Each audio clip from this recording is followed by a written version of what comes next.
Welcome to the Economic Advocacy and Housing Programs webinar. We're excited to have you here. We'll get started here in just a couple minutes. We are figuring out our closed captioning here in just a moment. So please, as you join, we would love to have you drop your name, where you're from, organization you're from, however you'd like to introduce yourself in the chat feature. We will be utilizing that feature of Adobe Connect today. So please introduce yourself as you join. We'd love to have you just acknowledge who's with us in this virtual space.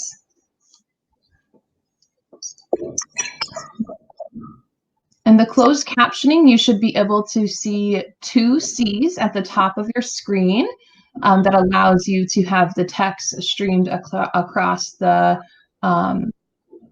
platform while we're going through things, as well as we have a closed captioner on the Adobe Connect platform today as well. So people will continue to join and we'll add folks in. So again, my name is Carrie. Welcome to the Economic Advocacy and Housing Programs webinar. I use the pronouns she, her, and I am with the Freedom Network USA team. So please, as people join here, folks who have been on, and as I've said this 3 times already, drop your name, introduce yourself in the chat, share something that you prefer to share, introduce yourself however you would like to. We're just excited to see who's in this virtual space with us as we share community and learning from our wonderful presenters today. So yes, please, thank you. It looks like we have so many people joining us from different areas.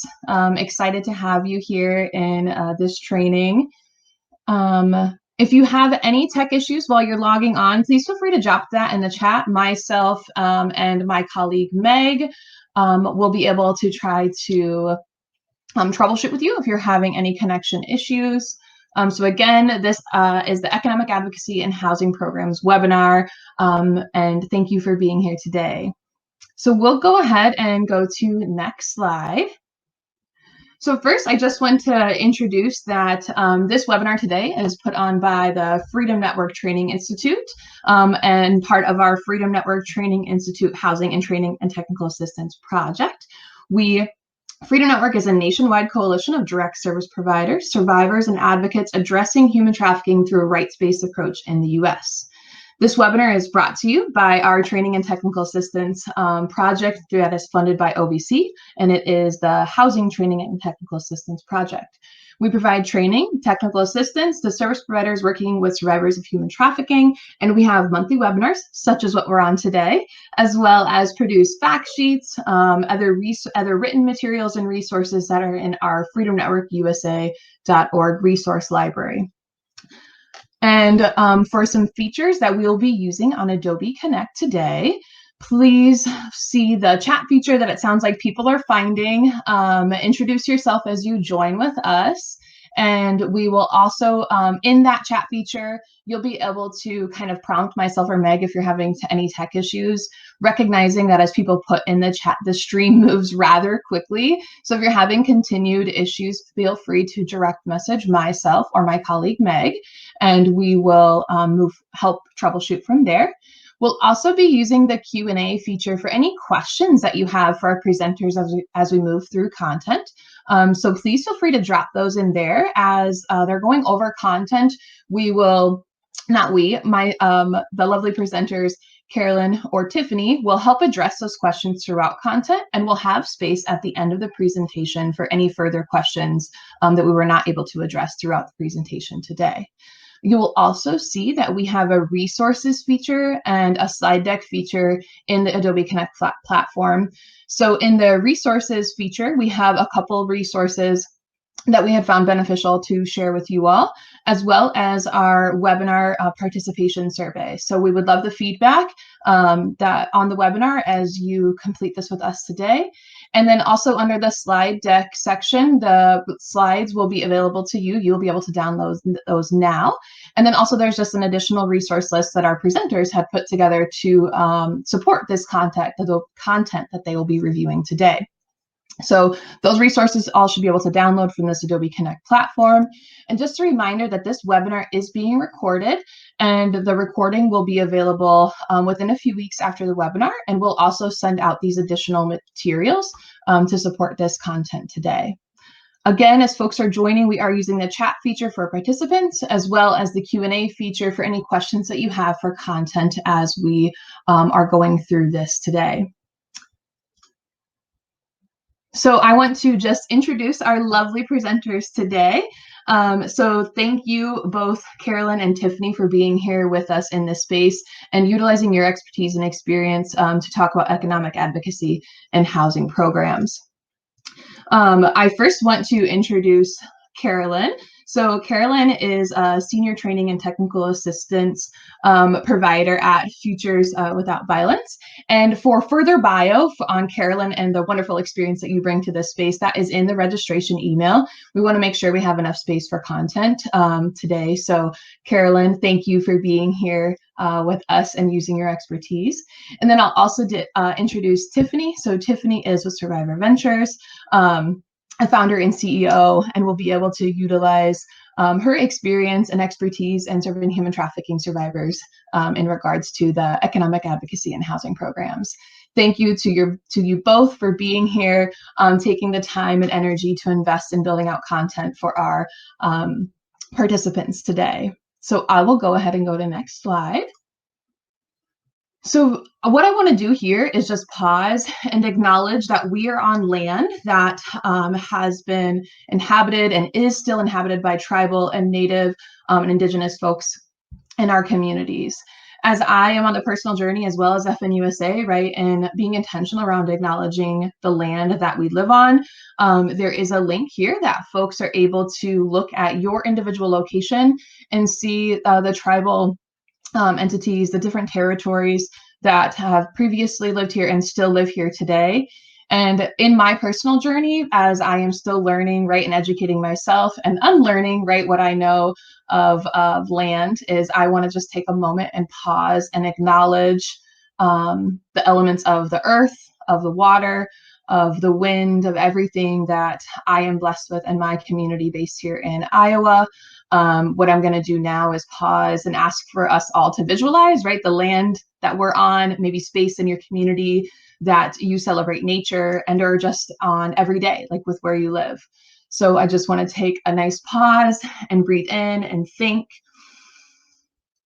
the land that I live on and the people who have lived here before me and the blessings that I receive from them and the way in which that they cared for the land.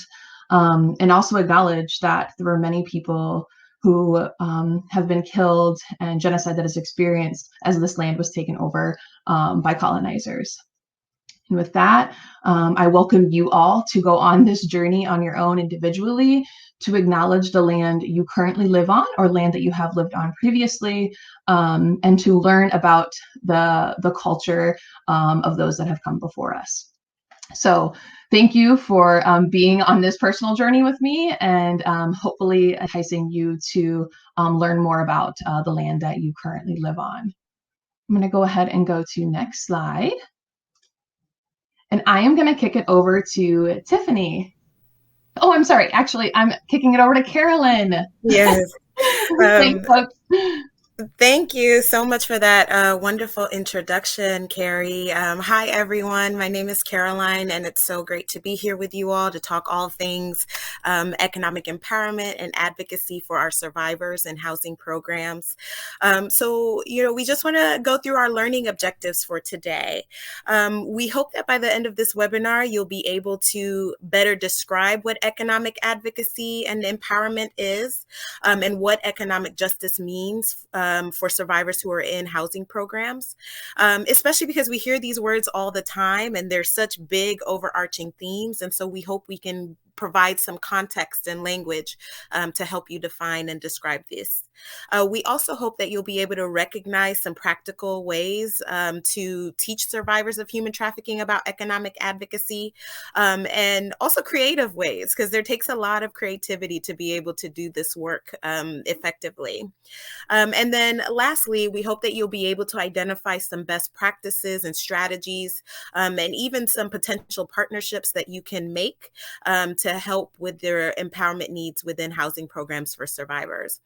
So please ask all your questions. If you have resources that you're in need of, even if we're not able to provide it by the end of this particular moment, know that we're an open resource to continue the dialogue and conversations that are happening today. Next slide. So let's do a quick pulse check about how you all are feeling. So I don't know about you, but full transparency, this morning was a whirlwind on this end, a lot of moving parts and technical issues. And so that can impact the way that we're moving into space and learning. And so we just want to take a minute to ask you all, how are you feeling today? Are you like this, this guy on the computer, like, look, I'm just here. Are you ready to learn and gather as much information as possible? Or are you, like Kermit the Frog, sipping your tea and just easing your way through this? So drop how you're feeling in the chat box, A, B, or C. Let me get a good, Tiffany and I get a good sense of how we are. So I see a lot of B's that are coming through. People feeling like A and B. I definitely understand that duality of being a bit frazzled and all over, but also ready to learn and absorb information. A+, okay. Brooke, I see you with your A+ energy, okay? Sending you some good vibes as you navigate all of those fields. All right. Well, thank you so much for checking in with us about how you're feeling. We hope that, we'll be engaging enough to move through wherever you're sitting right now. And we're glad that you're here. Next slide. So before we jump in with all of the content and resources and ideas that we have learned, we want to know what are your current employment prep or work readiness practices within the programs that you're working with. So if you can take a minute to just type into the chat box some of the things that you're already doing, that can be very helpful for us so that we're highlighting and bringing those things up as we're talking with you today. So what are your current employment prep or work readiness practices?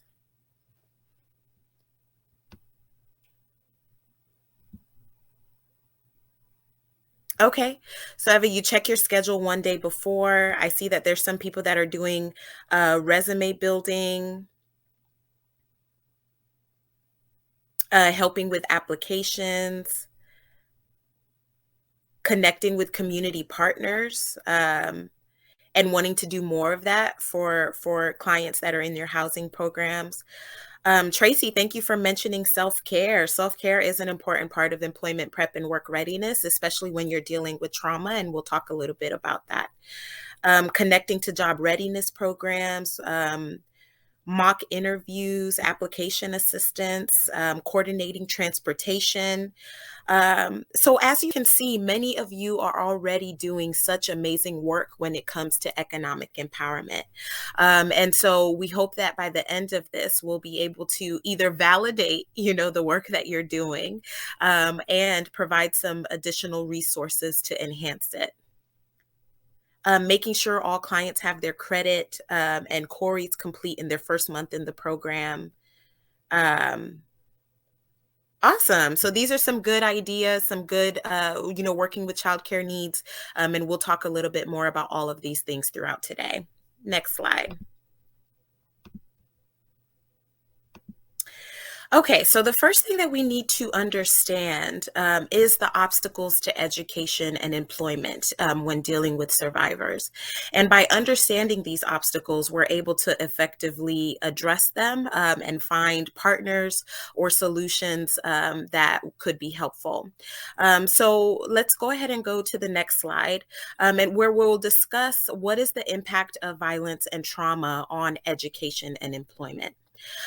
We first have to see that, gender-based violence, human trafficking lives within an intersection of many different types of victimization.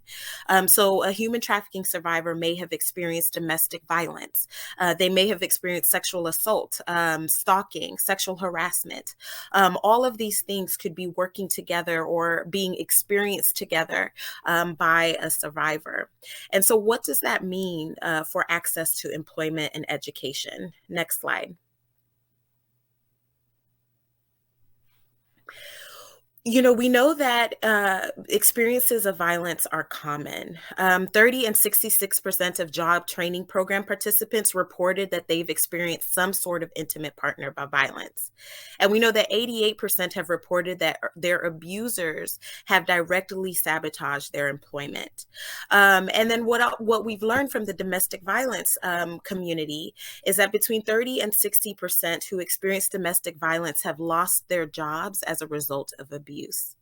And then when we're looking at human trafficking survivors, the relationship between work, money, and victimization are so intertwined. Whether it's labor trafficking, sex trafficking, any type of exploitation within the human trafficking field, there is this intertwining of money, work, and, identity. Right. And so because those relationships are so mingled, our approach to employment and education has to be aware of that, and has to work on those intersections of violence as well as work and experience. Next slide. For human trafficking survivors, there's been a survey, and it found that 73% of the people that responded have lost or have not received employment because of a criminal record. And it's a criminal record that they, experience as a result of their victimization. And so there are a lot of barriers that a human trafficking experience has created that make it difficult to access employment and education opportunities. So whether that's access to affordable housing, whether that's, a criminal record that makes it so that there's many different employment or education or training opportunities that that person no longer qualifies for. These are all different barriers that we have to navigate in order to connect to these opportunities. Next slide. And so when we're looking at the impact of education and training, this means that individuals are not able to enroll in school. They have to, they either take a class and they drop out, or they have to retake a class because it's difficult to retain that information, or there's some sort of barrier that gets in the way. There's many that have lost financial aid and scholarships as a result of what they're experiencing, and there's many that have dropped out. And the reason this is happening is because the impact of trauma on learning is significant, right? It affects the way that our brains work. It affects our ability to sometimes follow through if we're triggered in a certain situation. And so knowing the impact that, violence has on education and training is very important. Next slide. And I see some great comments in the chat box that we want to lift up. Andrea, thank you so much for that. So these are the common trauma responses. There's the emotional response where someone can be numb or withdrawn. They have anxiety or fear, guilt and shame, maybe depression and suicidal ideation. But there's also physical impacts of this trauma, like GI issues, headaches, sleep problems, or panic attacks. And then we have the cognitive, which I've mentioned before, which is that difficulty concentrating and making decisions, having flashbacks, having difficulty paying attention, and being, hyper vigilant. So when you're, working with survivors, there tends to be sometimes frustration. Why is this person not taking advantage of this opportunity? Why are they not following through? Or why do they start the job and then within a few, months or a couple of weeks, they're no longer there. They've quit. So one thing that people can say is this person is unreliable. This person doesn't care, right? This person, is not taking, my support of them seriously. Or this person, may be experiencing these common trauma responses on the job or in relation to the services that you're providing them. And so it's always important for us to remember that these trauma responses impact the way that someone is taking advantage of opportunities and their ability to complete the different education and employment opportunities that are available. Next slide. So overall, when we look at the impact of stress, one of the things that ends up coming up is having this sense that I don't. The sense that I don't have a bright future, right? That I can't become, my dream, right? Whatever that career dream may be, whatever that employment dream may be, you end up having this feeling that that's not for me, that I've missed out on it, that I can't do it.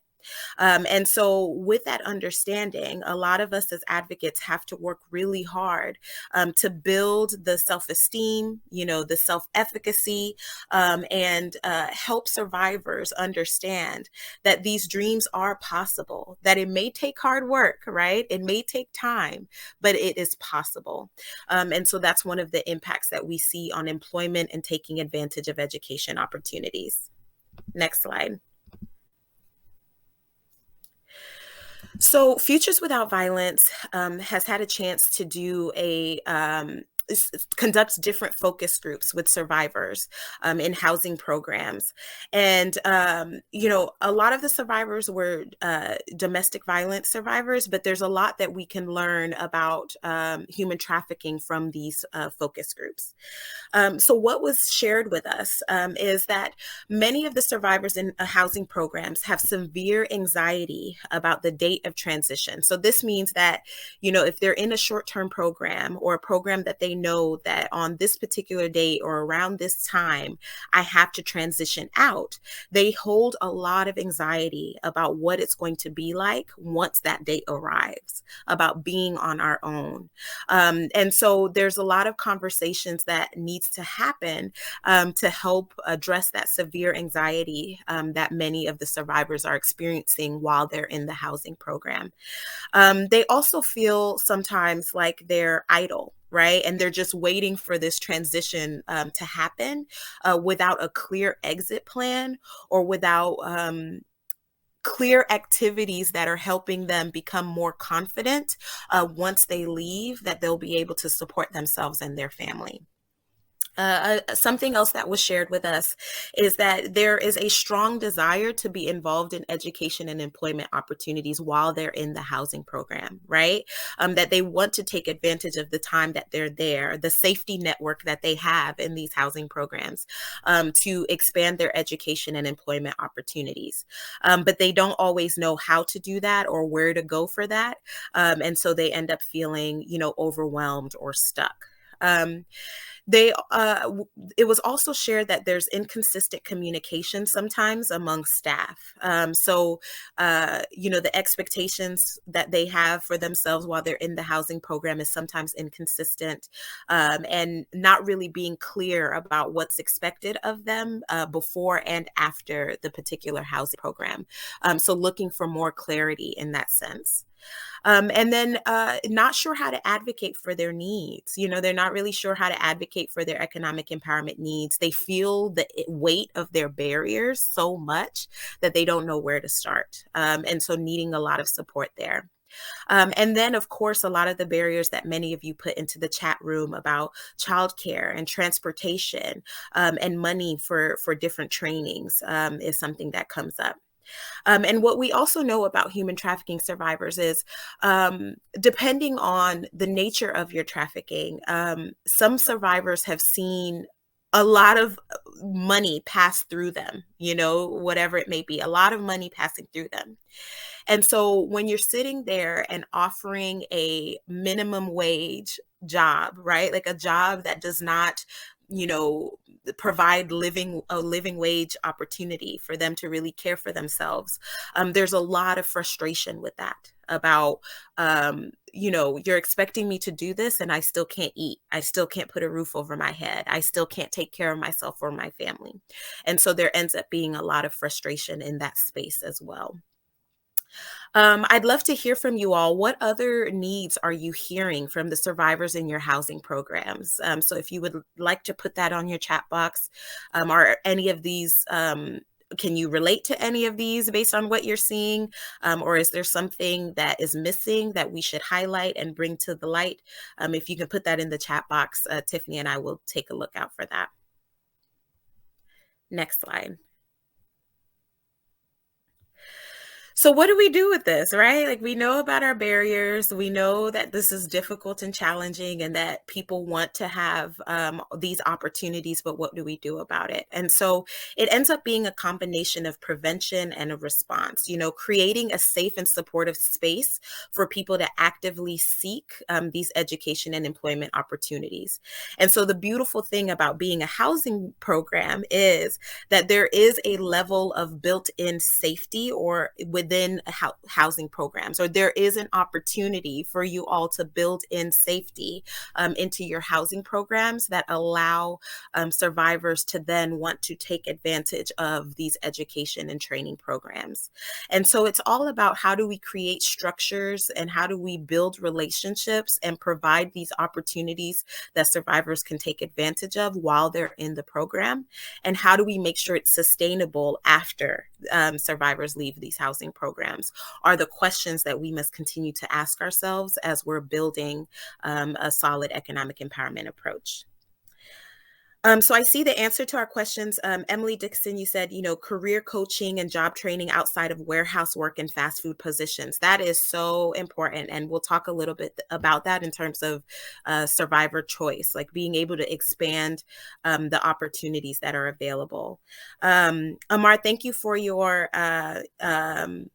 affirmation that this covers a lot of what you've heard, especially when it comes to childcare cost, and then waiting on housing and credit. It's difficult to wait for some of these barriers to be lifted. So thank you for your feedback on that. Next slide. So let's talk a bit about what employment prep looks like. And we've been able to identify 5 key areas of economic empowerment. And we've created a guide, and you'll be able to find these in the resources that have been sent out to you all. But there are 5 key areas that we found are a part of economic empowerment. There's the crisis management, right, where you are dealing with safety, the safety needs of a survivor, making sure that they are, any harm or harmful environments that they're in is being mitigated, making sure they have access to housing, food, those basic essential needs. And then from there, we have career exploration. Which is, you're asking yourself, how do we expose survivors to more? How can we expand the options and opportunities that survivors have? And unfortunately, within our field of victim advocacy and, even within housing programs, career exploration is not something that we focus on a lot. And just like Emma mentioned, it ends up being, here is a warehouse job, here's a fast food job, or once upon a time I've heard of being a doctor or a lawyer, right? And I don't think I can do that. And then there's this huge gap about what else is out there, right? Like, what other careers are out there that I could be qualified for and be okay for? Will I like it? So there's a lot of those questions about exposing survivors to more than what they may have had a chance to be exposed to before. And then we have skill building and work readiness. So you're asking yourself here, what skills would enhance and prepare survivors for the workforce? We'll talk a little bit more about what that trauma-informed work readiness looks like. But many of you have mentioned the resume building, the, preparing for an interview. But it's also, trainings about sexual assault and workers' rights and all of those different aspects that need to be included in that skill building. The next phase is experience building, where you're focusing on job training, internships, volunteer opportunities that help an individual practice the skills that they have, that they're learning, right? So oftentimes we find that we're teaching these skills, but we're not necessarily creating a lot of opportunity for these skills to be practiced. And so we want to ask ourselves, what would that look like within our housing programs? What would that look like between partners? To create environments for these skills to be practiced. And it doesn't have to be extensive, right? Like it could be that mock interviewing and things like that. But it's, that's where the creativity comes in, and we'll have a chance to talk through that. And then the last tier of economic empowerment is employment. So this is where you're looking at where are the quality and safe jobs for survivors and what is needed to secure and maintain these jobs, right? So, sometimes we connect to the job and we say, yay, we did it, we're done. But there's a whole, part of that that's focused on sustainability and maintaining. Right. And so all of these 5 areas together make a really well-rounded economic empowerment program. But we know that capacity often is an issue. So sometimes the best thing that you can do is to pick one area and really develop it, and then identify partners that can help you with some of the other tiers. Next slide. So that brings us to trauma-informed work readiness, which is really important for survivors. Next slide. And this is really going beyond, that resume building and adding these key resources and tips and tricks that will address some of those trauma responses and the history of victimization that survivors have experienced. Now, first, we have to understand employability, in order to build a strong work readiness program.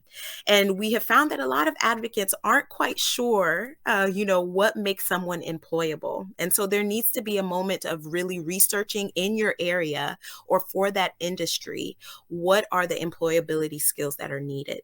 And so we know that for living wage employability, we need intermediate English, a high school diploma, or some sort of equivalency to that.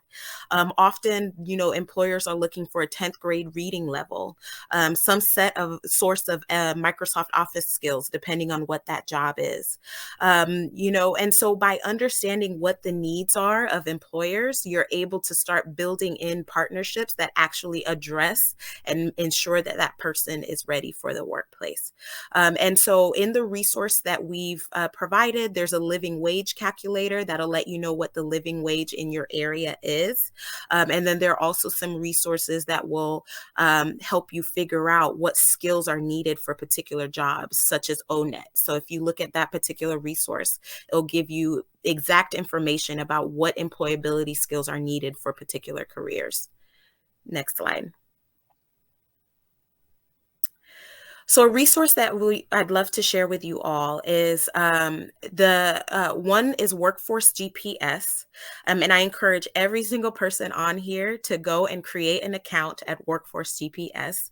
It is under the Department of Labor Training Administration, and they're constantly holding webinars, sending out job listings, best practices on how to address employment and education for those with multiple barriers. So that is a great resource to keep and have and be a part of and get their email networks.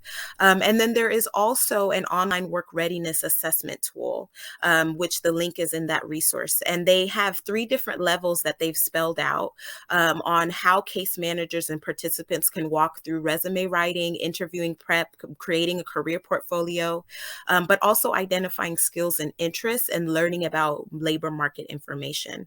And so that's a wonderful guide for you all to download and review your own programs and see if you have structures or resources in place for it, and then take from these guides what would be the most appropriate based on the needs that you're hearing from your survivors.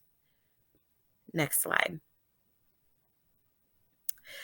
So when we look at the current vocational training strategy, this is what it tends to be. It's a one-size-fits-all sort of programming. You come in and you go out, and it's not necessarily tailored to the individual. They focus usually on basic work readiness, such as resume, interviewing, clothing, and they measure success of employment based on whether a person is employed for 6 months. Within these vocational training programs, there's not really a clear process for accommodation for barriers, or accommodation for different learning styles, or even accommodation for trauma, right? And experiences of trauma. And so this is when we look at the difference between what would make this vocational strategy trauma informed. Next slide.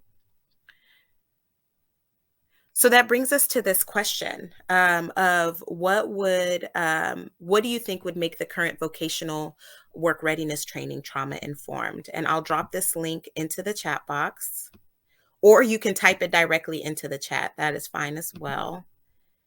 And we'll get a chance to, what do you believe would make this more trauma informed?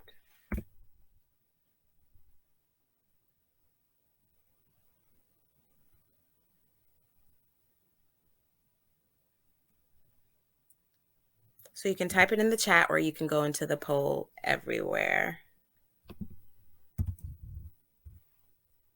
And I will.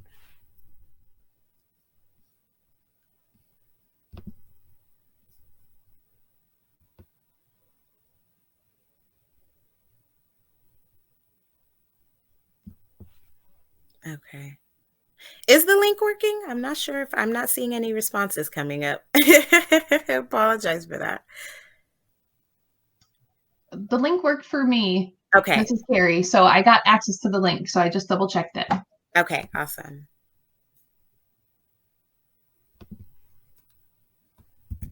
Okay. I don't know why I'm not seeing the responses. I'm so sorry. Let me refresh mine. We have a couple coming in the chat. Meet people where they are at. Can't be a cookie cutter experience. It's exactly right. Survivor level, survivor centered. Okay. Yeah. Thank you for putting that in the chat. And when Tiffany starts to talk, I'll kind of look at what's going on with that. I see here access to healthcare.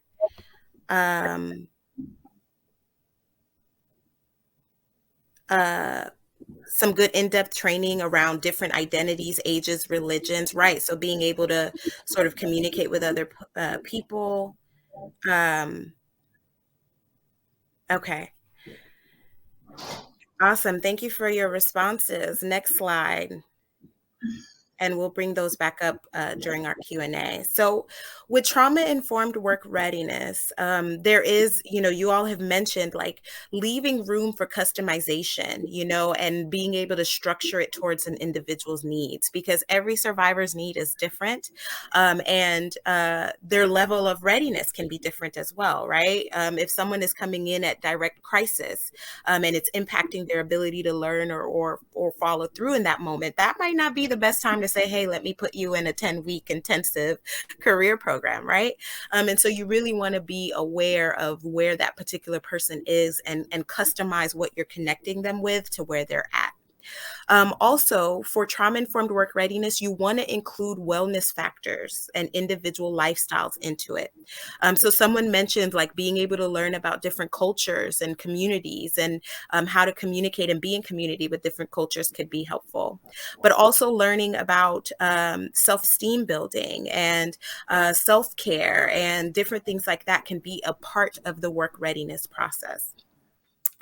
You also want to make sure that you're understanding the challenges and resources that are needed to accommodate barriers. So that's everything from childcare to disability resources to all of these different things that you all are doing as advocates can be considered a part of trauma-informed work readiness. So I'm saying this to, lift up your work and let you know that you're already doing so many amazing things.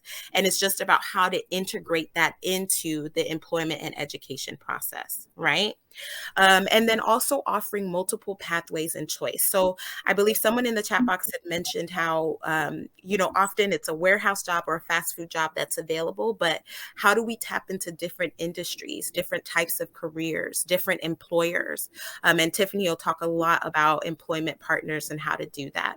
But it's important to offer that level of choice and exposure. Next slide. So here's some things that you can include. It's having that choice and empowerment. Believe it or not, a lot of survivors aren't asked, what are you good at? What do you like to do? What are your interests, right? Like, when's the moment that you felt strong? And you know what I mean? Those are a lot of questions that we think are intuitive for advocates to ask, but we found, throughout much of our focus groups that they're not, it's not asked as often as we think. There's also a level of safety planning where you ask a survivor what would make them feel safer at work and really develop safety plans for the workplace. If I get into a conflict with my employer, what do I do? Let's talk through that. If I am sexually harassed or I fear sexual harassment, what are my options, right? If I'm feeling unsafe, what do I do? And so really incorporating that safety planning into work readiness could be really impactful. And then there's also that social emotional learning. So really practicing breathing, grounding exercises. What do I do when I'm triggered, right? And you can partner with mental health partners for this, but including social emotional learning into your work readiness is important. And then having opportunities to role play and also vet employers is important.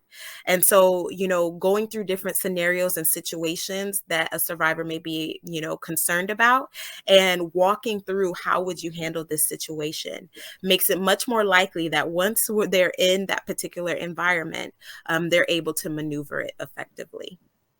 Next slide. So these are some best practices that we've seen or some potential, partners, and there's some resources in the resource list that can help you dive into this. But there is the one-stop drop-in centers that's connected to the Department of Labor, WIOA network. And we've included an Understanding WIOA guide. And that is a system created by the Department of Labor to help individuals with multiple barriers to education and employment. So if you're looking for a key partner and you're not sure kind of where to start, that could be a great one to just build a relationship with for some of these one-stop drop-in resume building, career navigation support. Offering survivor leadership and mentorship programs has been a best practice where survivor leaders who have gone out and been successful in economic empowerment and opportunities are able to come back and mentor and speak to survivors and let them know that, hey, I did it, you can do it too, goes a long way in building the self-efficacy of a survivor. Career pathways, there's many different models out there. And if you contact me, I can send you some like culinary programs for survivors or tech programs specifically for survivors that you can tap into. Job shadowing programs, small business development are options, second chance and reentry programs. There are programs that are just for those who have been involved in the criminal justice system to be able to access education and employment. And I believe those resources are also on the resource link. So this is just to let you know that you don't have to do this all alone. you know, a lot of times advocates have the expectation that I have to do this all by myself, or I have to now be the case manager plus the job developer plus the trainee. And that's not the expectation that we want you all to work out with. The question is, how do we build relationships with these systems that are already doing this work? How do we bring them into the housing programs in order to train those that are there? How do we bring those trainings in-house so that people are taking advantage of it? Is a great question when you're getting ready to build these relationships. Are there any questions about anything that I've mentioned? I'll kind of pause there. Okay. Next slide. So I'm going to turn it over to Tiffany to talk through supported employment. Thank you. Thank you so much. So Caroline just did an awesome job covering what we and you as service providers can do to get someone ready for work in a more trauma-informed and meaningful way. But there's still so much work to be done with our potential employers.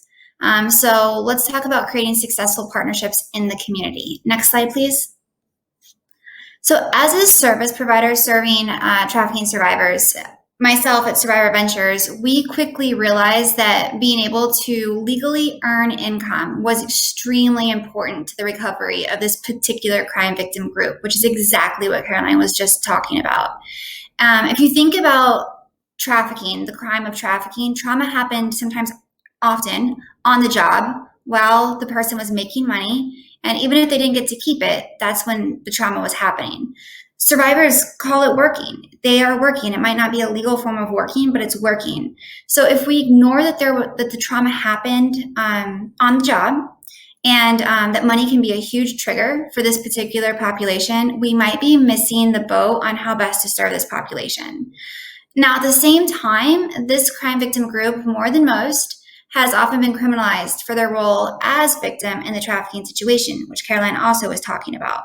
And I think that those percentages that we gathered from the National Survey, Survivor Network survey of 73% of survivors reporting losing or not receiving employment because of their criminal record, that's significant. And even the 58% that reported that they also had trouble accessing safe and affordable housing because of their criminal record, we all know, working with survivors and trying to access independent, safe, and affordable housing, that if a survivor doesn't have a pay stub, it's very hard to get an apartment from some landlords. So even if they weren't directly impacted by barriers with the landlord, barriers on the employment side of the house make it very difficult for survivors to get safe and affordable housing. So what we realized at Survivor Ventures was that the immediate income might be a really important part of the equation. Not for everyone, but for many survivors that express that this is something that they really want to focus on. So we found that many of our participants were disengaging from services because they didn't have the time to do unpaid training. They needed to provide for their children. They couldn't afford at some points to not go back to the life. And so that's when we started really targeting businesses. And we created a supported employment program. And what is supported employment? This is where we actually incentivize employers to hire our participants, to hire survivors of trafficking, by explaining the barriers, by helping them understand that these criminal records were not fair. And the way that we incentivize employers is that it's almost like a 2-for-1. So our participants come with an employment specialist who can shoulder the burden of any soft skills or technical training that's needed, so the employer doesn't have to spend the time doing so. And in this way, professional development and job training are occurring during work hours and are focused specifically on the job they already have, helping them become value added to that employer and hopefully moving up the ladder. An important aspect to supported employment is that you are supporting survivors in the workplace, but you're also supporting those who employed them. And with this model, it can sometimes feel like you're case managing your worksite supervisors or your business owners that you're partnering with. And because most times it's not the survivor who isn't able to perform in the worksite, it's the worksite that's not trauma informed enough to get the most productivity out of their employees. And so we help them do that with our participants. Next slide, please. So the benefits of supported employment lowers the barriers for justice-involved survivors to enter or re-enter the workforce. We are asking our employment partners to lower any kind of barrier criminal records they have established, and helping them understand that they are providing an opportunity and that this is not charity. It's an opportunity for someone to prove that they are able to be a very good employee and value added in this workspace. It's individualized, so supportive employment allows us to take a survivor first approach to finding the right company based on the industry sector that is of most interest to the participant. Now, at times, as Caroline said, some of our when we do intake, some people don't know what industry sector they're interested in. They haven't had a lot of formal work experience. And so it's a process of eliciting that information, asking what is your dream job, or what do you love to do? Do you like being around people, or do you like, are you more introverted? And kind of really figuring out what those needs are. It also creates a natural support system. So we find a lot of our employment partners are small business owners, and they call them mom and pops for a reason. And so once we're working very closely with them, creating this safe space and a trauma-informed work site, they become kind of part of our participants' community. And so in that way, we're creating this very natural support system that isn't forced. It helps local businesses thrive. Especially right now, a lot of businesses are suffering. They can't hire people at a fast enough rate. They can't keep people once they hire them. So supported employment is more attractive now than it's ever been, because we're saying, like, we're going to help this person get to work. We're going to help this person overcome any barriers or challenges they have to performing and achieving success on the job. And then it fills the immediate income need that I just spoke about, that can be so important to some of the participants that we're working with.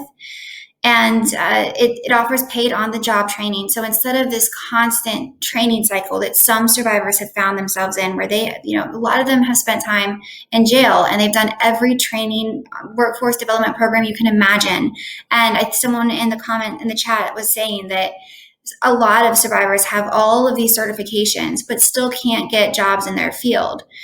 This allows them to get a job in the field of interest and then train while they're there if they need that training. If they don't need that training, they might not have to enter at entry level. It also provides entrepreneurial mentorship. So a lot of the women and men and people that we work with at Survivor Ventures, working with a small business owner, when you're around small business owners, you start to think it's possible, and you start to see that it is. And many of our participants are inspired to start their own businesses, first as a side hustle. It costs money to start a business, so we never encourage anyone to just go into entrepreneurship with their eyes closed. They keep their full-time job, but then they also start this own thing that's all theirs. And for many survivors, especially in some states that have no criminal record relief legislation or very limited criminal record relief legislation for confirmed victims, self-employment may be the best option for economic empowerment. Next slide, please. So Caroline already kind of touched upon these 6 guiding principles for trauma-informed programming. It's not just for our work readiness to be trauma. It's not enough for our work readiness to just be trauma-informed. Where the survivor ends up working, the employer needs to practice these principles as well. And this can get really tricky because, unfortunately, there are a lot of bad bosses out there. We've all had them. And they're especially for employers that offer low wages or barely living wages. The supervisors at big box stores and fast food restaurants are barely making ends meet themselves. And they're not trained to be leaders, let alone be trauma informed. And so what we find is that often when survivors are in these types of work environments, the supervisor can practice a lot of the same power and control mechanisms in their management style that traffickers use in the trafficking situation, which can be extremely triggering. So how do we as service providers gain some level of positive control over these third-party work sites? Next slide, please. So you can go back to what you gleaned from your intake with that survivor. Using those new questions and techniques that Caroline was mentioning, when you learned about what they wanted to do or what they loved or when they felt comfortable or the most happy, you can glean that information and help survivors figure out what kind of industry sectors might correspond well to what they want to do. And so once you have that industry sector, that person, that this is very individualized. So once you know the kind of industry sector the survivor wants to go into, that's when you start recruiting employers. Now at Survivor Ventures, we recruit employers all the time, just to have a running roster in case a new intake comes in, so that we have someone that's a good match for whatever that person said they want to try. But often we get intakes where the person doesn't really know, or they know exactly what they want to do, and we don't have a worksite partner in that field. That's when this comes in handy. You really want to become a member of you want to go where employers hang out, basically. So you want to become members of the chamber, state, specialized, local chambers, smaller city and neighborhood business associations. You'd be surprised, every neighborhood has one. Often very small mom and pop type businesses. Small business networking groups and associations, and I've listed a couple examples here. Incubators and co-working spaces are great places to find more of like the tech type jobs, startups, those kind of things. And then of course your city or county economic development offices. And once you become a member, you want to make really good friends with your membership advisor, because you can tell them everything there is to know about human trafficking and the barriers to employment and what that means for housing and what that means for recovery. And once you start to get them to understand, they will know the members who might be good matches for you. Or you just did an intake and the person you're about to work with, they said they have a certification in medical billing and training, medical billing and coding, and that's what they want to do most, but they've not gotten a job in that field. We would just reach out to our chamber representative and ask, do you have anyone that hires in the medical billing and coding field? And they send us back referrals. And then we are able to vet down those referrals to make sure they are indeed a good match. And then we can literally create a new position that didn't exist before. Next slide, please. So let's say you asked your membership advisor at the chamber or some business association to help you find employers in the medical billing and coding field, because that's what that participant wants to do most. It also, and then maybe the participant's also saying that it has to be remote because they don't have transportation or have a child at home who has a disability. Once your membership advisor makes that warm introduction, you're able to then start talking with that employer to determine if they're able to meet the needs of this particular person. And this is how we at Survivor Ventures do employer vetting. It's a 4-step process. First, we have a worksite agreement that very clearly outlines the roles and responsibilities of both Survivor Ventures and our worksite partner. Confidentiality is of utmost importance. So we have a confidentiality agreement. We help our employers understand that survivors are protected under the Trafficking Victim Protection Act, and that never should any of our worksite partners advertise that they're working with Survivor Ventures, nor should they share that this person, any identifying information that connects this person to their trafficking situation. So it's very clearly outlined for them. We do background checks on all of our worksite supervisors, if it's a small business, on the business owner. And then if you're offering any kind of wage reimbursement, then we would do a W-9 as well. And a quick note on wage reimbursements, and I'll tell you how we do it at Survivor Ventures. They are a great option and incentive for employers, and it's something to consider, but always check that such costs are allowable if you are grant funded. So the way at Survivor Ventures we do reimbursement is that we work with small businesses cross-industry sector. We have about 62 small businesses on our roster right now.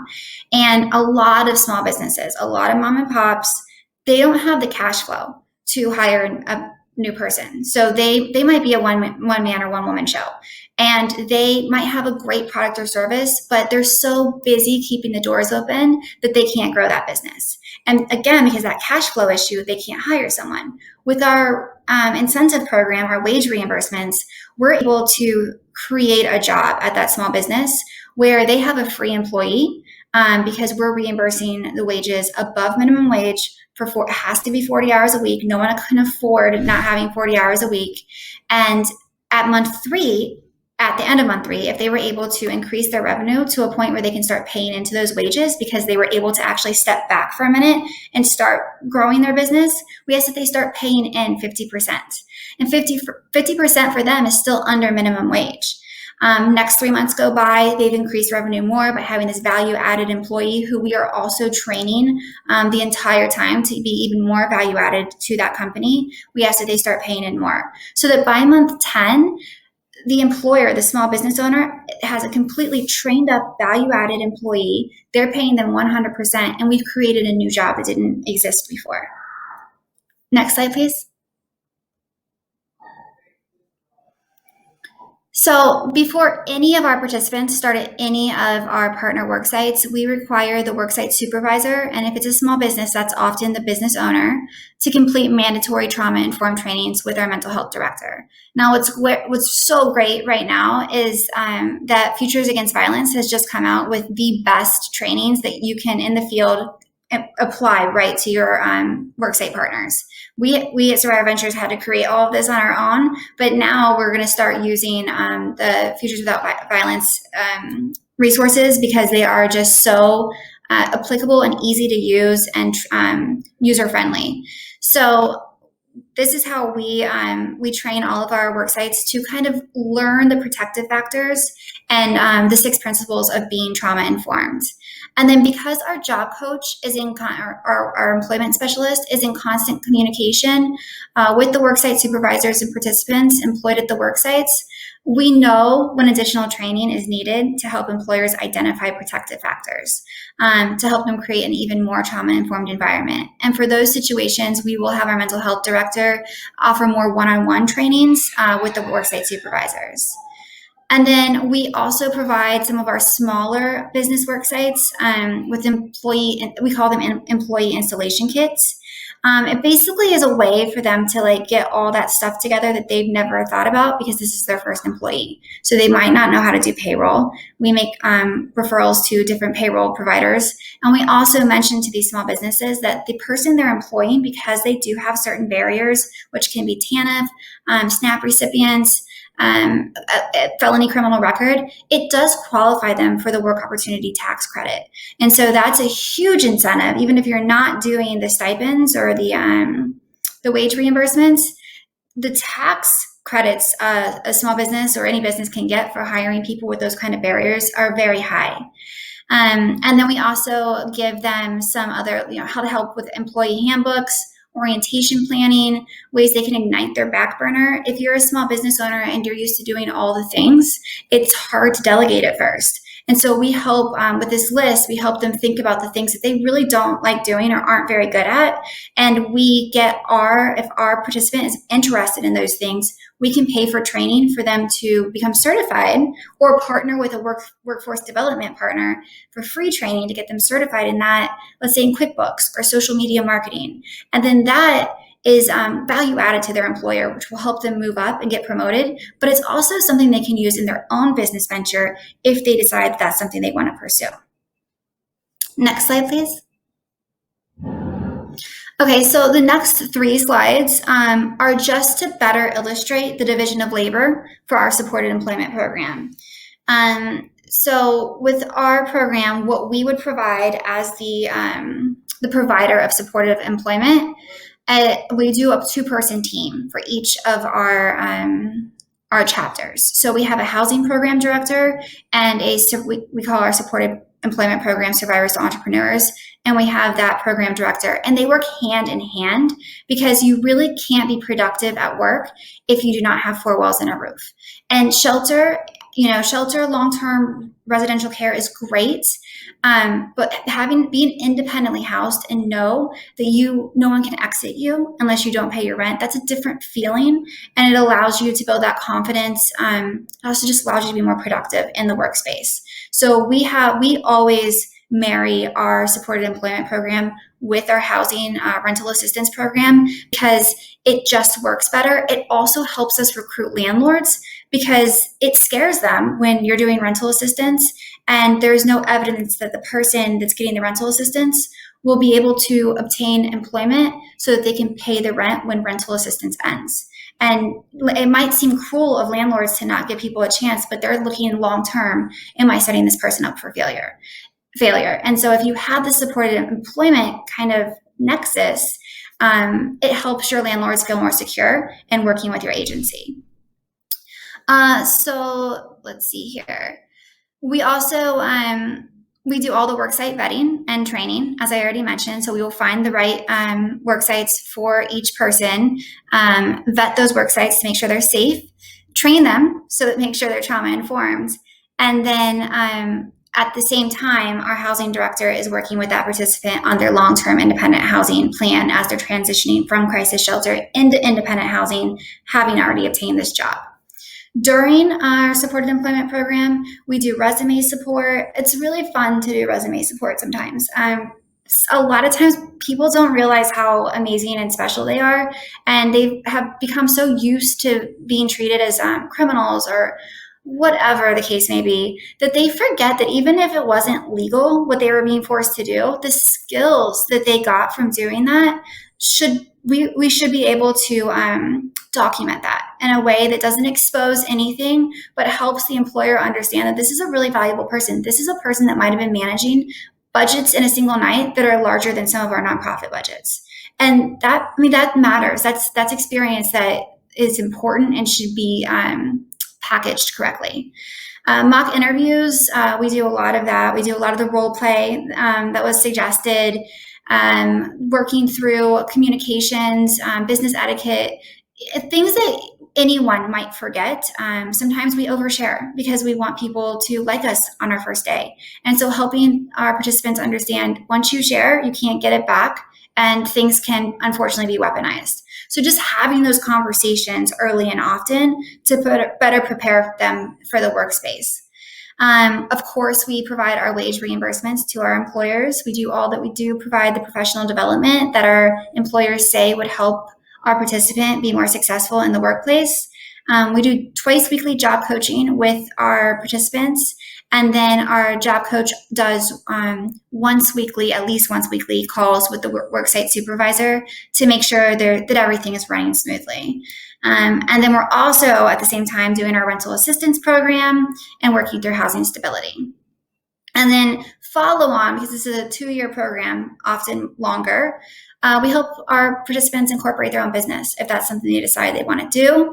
We will help them with the fees, business license fees, incorporation fees, seed grants. Again, check with your funders. If you're using grant funding, you might not be able to do seed grants, but our seed grants are very specific to business incorporation. So as our participants are starting different types of companies, they might need a website, they might need flyers, they might need some kind of something to help them with packaging their product. So we'll give them we will pay for those initial costs to get them started. And then for marketing, capital access, things of that nature, we connect with partners in the community that do capital access or incubation, getting them. There's so many business entrepreneur type programs available these days. So we make sure we're getting them connected to all of those.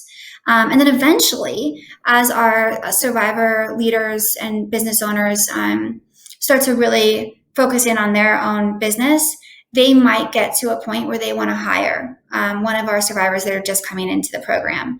And that is what we're so close to that happening right now. And I think it's going to be a really beautiful thing when it occurs.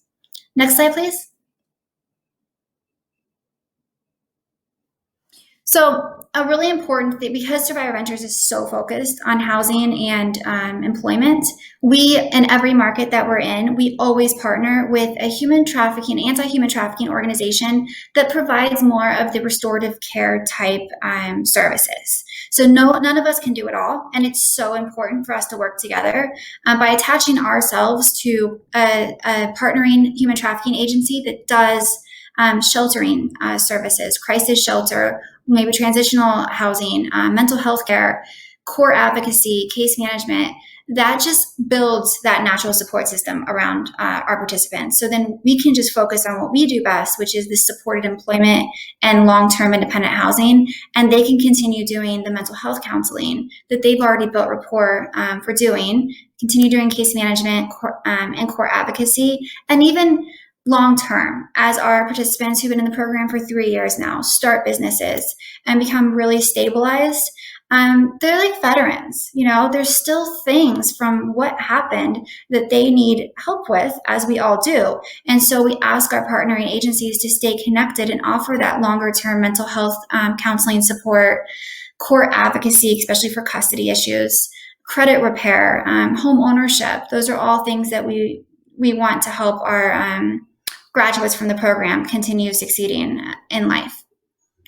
Next slide.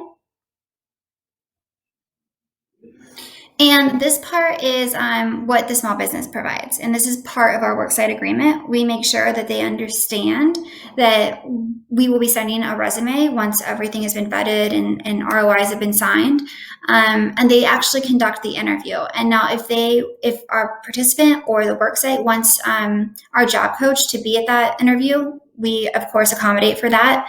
A lot of times our participants don't want someone there, which of course is fine as well. During the onboarding process, once that person is hired by the small business or by any business, we do ask that they provide the orientation. It's their business. They have to do the payroll, they have to do the time tracking, and they do all the training. In conjunction with us, we communicate with them, find out if there are specialized trainings that we can offer their employee, our participant, on the clock, so that they can become more value added and develop professionally, but in a paid way. And then what a lot of the business owners don't even realize they're doing, but it happens naturally all day long, is they're providing this really unique entrepreneurial mentorship. Just by working with a small business owner, you learn so much. Small business owners have to do all the things. And so when you're working with them, you start to learn all the things too. And you start to realize that it's possible to be a business owner. And so that kind of mentorship helps our participants actually start their own businesses. And a lot of our worksite supervisors help them with that side business that they're starting, just as supplemental income at first. But that could result in something that's that could result in them being completely self-employed at some point. And I think that's it. Next slide. Yeah, and so I'm going to turn it back over to Caroline, because this is a lot of the things that Futures can help with. Right.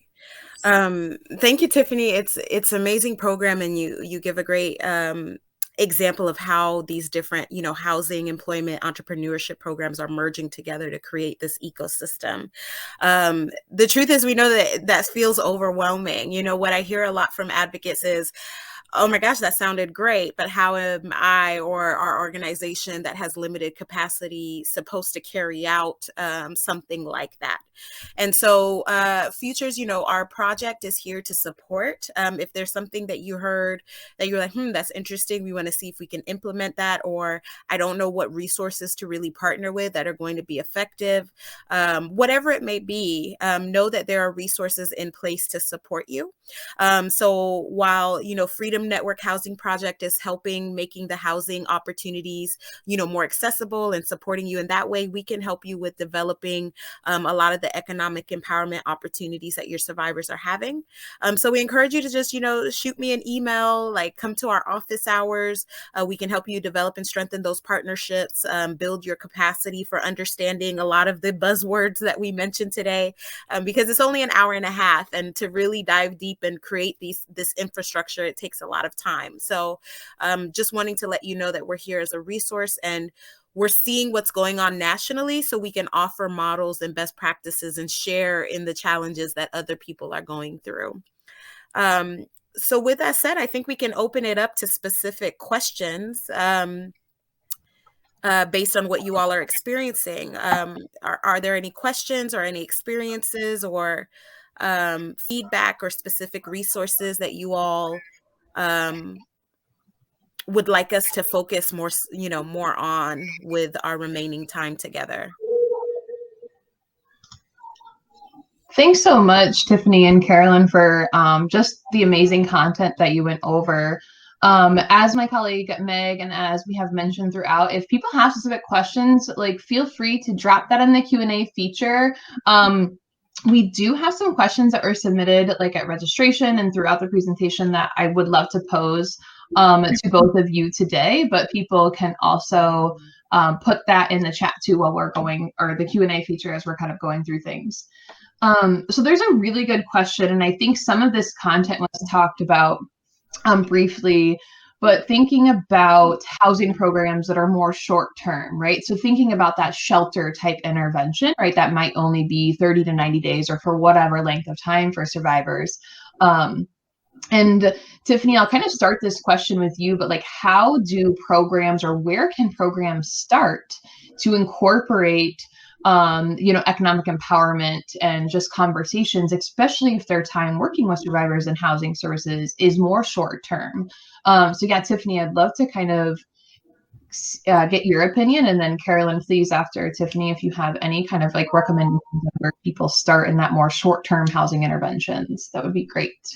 Yeah, I'm a big proponent that it starts at intake. Those questions that Carolyn had up about, what do you like? What makes you happy? What's your dream job? Even if you're not going to be able to provide those services yourself, it will help you in the referral process. Because they're going to have to make some type of income at some point, especially if you're looking at long-term housing.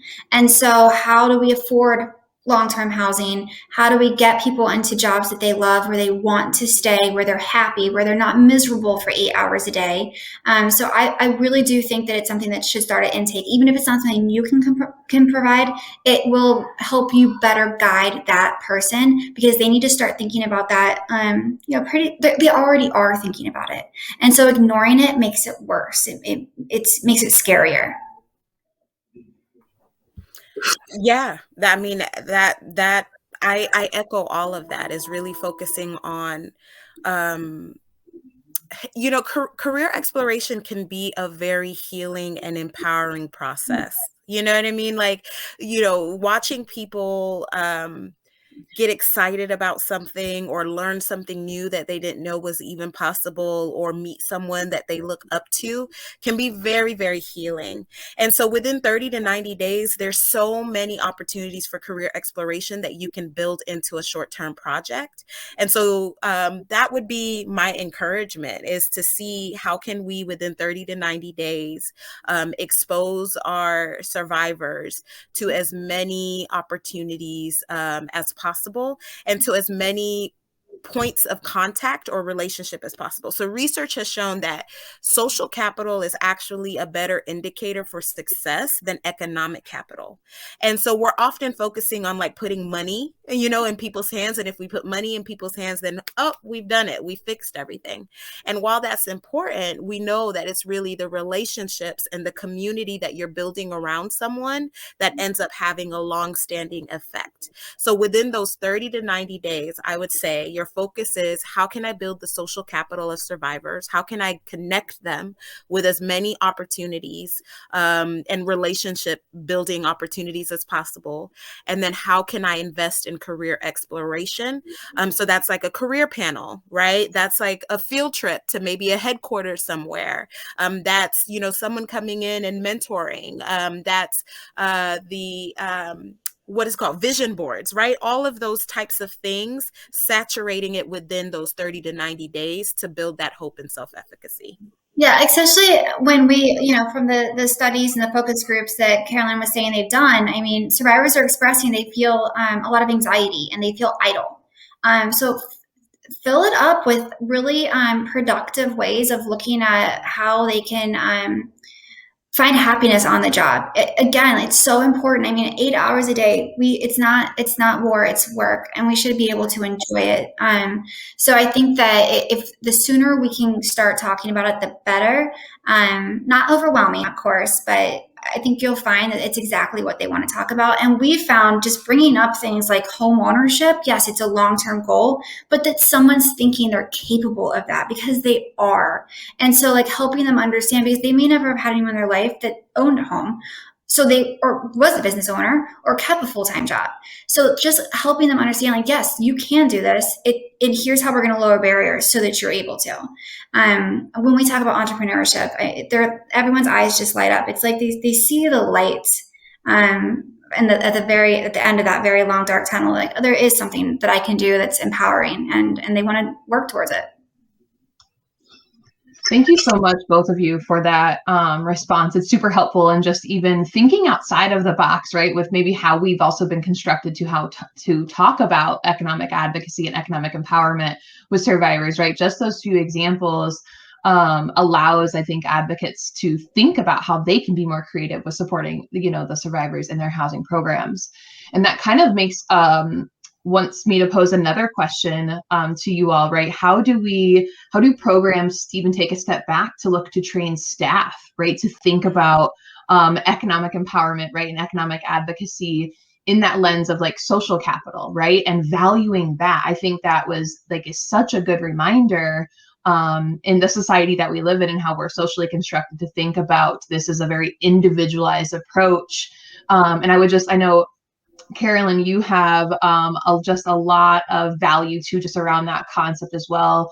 And I'd love to kind of even get your thoughts on how do programs start to train, right, their peers, right, their colleagues, like internally, to start some of those shifts, right? So thinking about how do we train new staff to embody this, right, to then be able to do that with survivors. So I'd love to kind of get your philosophy. Right. The first thing that I'll say is do away with the concept of self-sufficiency. If you are using that in your system, and go ahead and take a look at that and see if you can replace that with something else, because the truth of, where we're living, how we're living, self-sufficiency, if you're telling me right now, I need you, Caroline, to be self-sufficient, I'm gonna start sweating, you know what I mean? So, I think the first place to start is really understanding that we live in we are collective beings, right? That there's no way to live in, with inflation and all of these types of things, and expecting survivors to graduate from your program with the ability to take care of themselves 100% without help and communicating that way can be harmful, right? You're recreating this sort of, you're creating a lot of room for someone to feel like they're inadequate. And so the first thing that I'll say is to just look at the language that you're using. And if it's rooted in, individual sort of, you don't have enough kind of feeling, then really reviewing that. The other thing that I'll say is that we are here at Futures to do those trainings or to assist you in doing those trainings for your staff and your community. So if that's something that you are wanting them to get a better handle on, contact us and we can help you, partner with you on being able to have those conversations. But it's really breaking down some of our own biases around work, around identity, around what it means to be successful. And that's some deep, deep work, right? And so that is my initial thinking about that.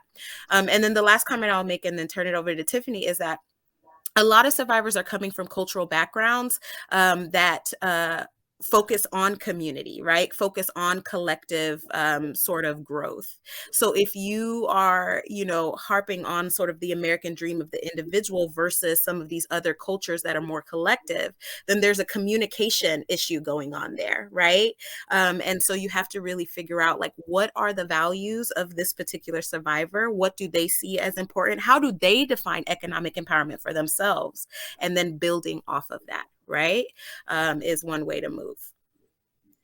Yeah, all of that. Yes, absolutely. And as far as the question about how do you train your staff, we found a really amazing model, and I always want to encourage this. We only hire our program graduates. So they know exactly how the program works. They know what it's like working with small business owners. They know what it's like going to these business association meetings. They know what it's like to have barriers. And so being able to put into practice what we're preaching, yes, there's nothing like exactly what Caroline's saying, nothing's wrong Nothing happened. It's the barriers that are in place that we have to lower. Survivors can help themselves. It's the system barriers that we have to lower. So I think that once we're able to kind of shift that focus and understand that if we want other employers to hire survivors, but we're not doing it ourselves, we should really examine that as anti-human trafficking providers. Both of you there just dropping some knowledge on us here. Like, ooh, I loved it, right? Decolonizing and really just breaking down our language, the practices we ask others to do, but reflecting on if we're doing those too, like programmatically. I loved both of those responses. And I think it's super helpful in thinking from building out housing programmings, right? And intersecting this need for economic empowerment, economic advocacy as an option for case management services. Another question that got brought up that Tiffany, I'll pose this to you first is, and maybe specifically with the program that you offer at Survivor Ventures, one of the questions that came in was kind of wanting to know experience on working with survivors of human trafficking that maybe are undocumented, and kind of what that looks like for you with the program that you've built out, and if you've taken that into consideration and preparing for that. So would just love to hear your experience or recommendations for folks that maybe are working with predominantly undocumented survivors and the still need of employment and housing. Yes. So our program works really well for that, as long as, so we don't take, but we take out the supported employment part, because we can't ask employers to hire people that are undocumented. They can get, obviously that's against the law for them. However, undocumented individuals can, they can open businesses and they can get EINs, and they can use EINs to rent apartments. And there are workarounds all the time. Now, I'm not an attorney and I'm not giving you legal advice. You should definitely check with an attorney because it's different in every state. But we've been successful doing that here with undocumented citizens. Carolyn, do you have any experience or recommendations on that too? I would just love to get your perspective on that as well. Yeah, I mean, so as Tiffany said, the business, creating a business tends to be the best practice model for working with undocumented survivors, just because of the legality issues of it. And so there is a great resource. It's down for maintenance right now, but keep it in your thing called Immigrant Rising has a really great list of tools that talks about how to help immigrant communities or individuals develop businesses and the IEN number and all of those kinds of things. So save that, and when they return shortly, you can use that. And then the other thing too is capitalizing on the ability for undocumented survivors to still receive training and still receive, there's certain certifications and trainings and workforce development trainings that they can still take advantage of, and to not exempt them from that just because they're undocumented. Do not exempt undocumented survivors from learning and building their resume just because they're undocumented. And so that ends up being something that I see happens a lot, that, oh, okay, we're going to kind of throw all of this away and not offer it to you, even bits of it that are applicable to you. So what you have to do in that case is kind of break down your programs a little bit more and say, okay, these areas right here do not require that legal right to work. So let's see if we can get you connected with that so that you're working towards, building all of this in hopes that, there is an opportunity up there for some sort of employment. Yeah, and I think if you were to look into, there's terminology and research called necessity entrepreneurs. Like I was saying before, we have a lot of our participants who are working in our supported employment program, and they don't ever want to be business owners. Business ownership is not for everyone. Unfortunately, there's certain populations of people, especially those with felony criminal records, those who are undocumented, where they might not have another option. And so reading up on necessity entrepreneurship, looking at second chance type entrepreneurial trainings can really help break down how small you can start a business. Like just, if it's landscaping, one lawnmower, and just earning money to reinvest into your business and growing it slowly over time, and helping your participants understand that process. It's not all or nothing. You're not going to buy a storefront your first day, but like you can start earning money in a really slow, measured way that can lead to full-time self-employment. Awesome. Thank you, both of you again. And for the sake of time, I'm probably going to do one more question. But folks, if you still have other questions that have been unanswered, feel free to drop them in the chat. We can always come back and type out those answers and make sure that you get those attached with the recording. But the last question I want to pose to you, Tiffany, is, say like after, right, this webinar, right, the conversations, right, the creativeness that this might stimulate, right, for providers here on this conversation today is, where do you recommend maybe programs starting if they don't have an economic empowerment or supported employment type of program available attached with their housing program? Do you recommend them starting with trying to identify funding for that, or really building out maybe some of those partnerships locally? So kind of when you started with Survivor Ventures and, kind of built this model, where do you recommend people to start if they want to build out some sort of supported employment program? Yeah, so we piloted it on individual donor dollars just to see if it even worked. It was definitely a theory. But with, it's always important to look at the current state of affairs, right? Right now, where we are with employment as a nation, employers are begging for employees. So just start building out that network. If you can offer it, even if you can just match them with employees who really want to go to work every day, they may lower barriers just because, unfortunately, we're in a situation where they're desperate. And that's okay, because yes, you're using that desperation, but to make something good come of it, right? So then they'll lower barriers, let this person have the opportunity to try.